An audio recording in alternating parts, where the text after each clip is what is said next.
She erased my family from her wedding, so I erased her from mine.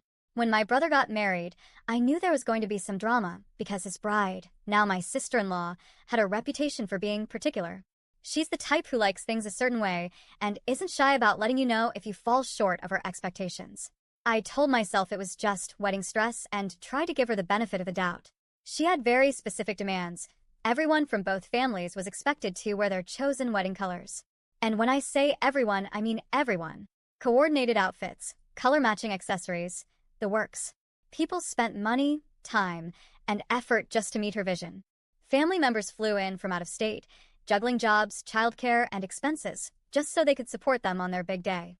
We all wanted her to feel celebrated and to show my brother that we respected their marriage. The day before the wedding, though, she made these little offhand remarks during rehearsal dinner. Things like, "Well, I wasn't expecting your side to take this seriously anyway. You guys never really do." She tried to laugh it off like it was a joke, but the tone was sharp and intentional. It was clear who she was taking a jab at, our family. Of course, the comments got back to everyone, and feelings were definitely hurt. We could have let it sour the whole mood, but we didn't. We showed up the next day dressed to the nines, followed every instruction, smiled for the cameras, and made sure the day went smoothly. Whatever she thought about us, we weren't going to ruin my brother's wedding. Fast forward to a few weeks later, when the wedding photos and highlight reel were shared. That's when the real slap in the face happened. Not a single picture of us.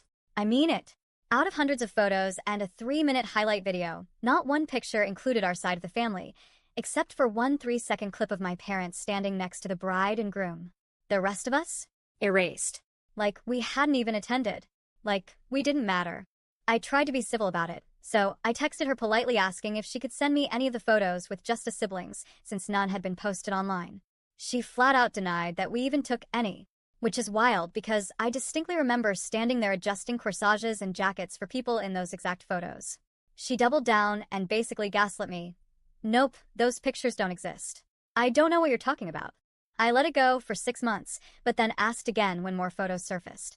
This time she pretended she had no idea what I meant, like the conversation had never happened.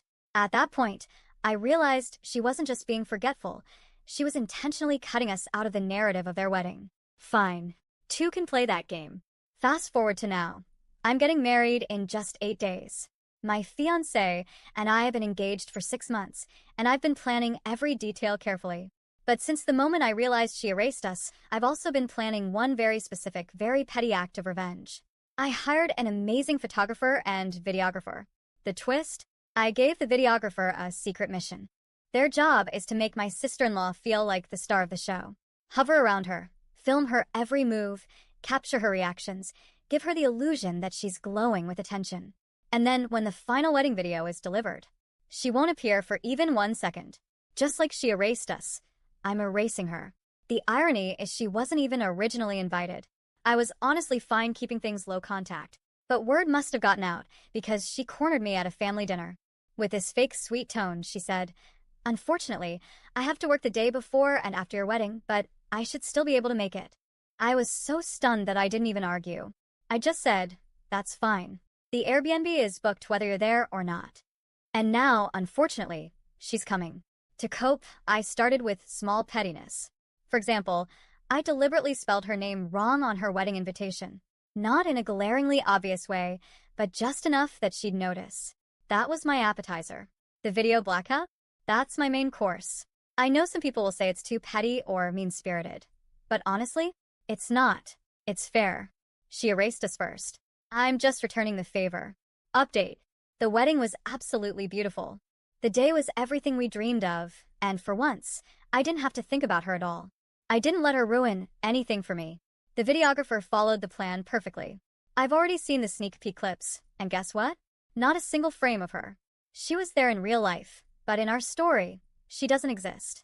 Our videographer mentioned they had over 200 gigabytes of raw footage, so somewhere on a hard drive, she exists, but she will never make it onto our Instagram highlights or final cut. Not 1 second of attention. The best part? She has no idea.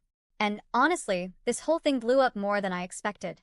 I originally just shared it with my small book club group, but it feels good to finally let it out here too. So to answer the question I know people will ask, no, I don't regret it. not even a little. Sometimes, the best revenge isn't loud or messy. It's just making sure someone who tried to erase you gets erased right back.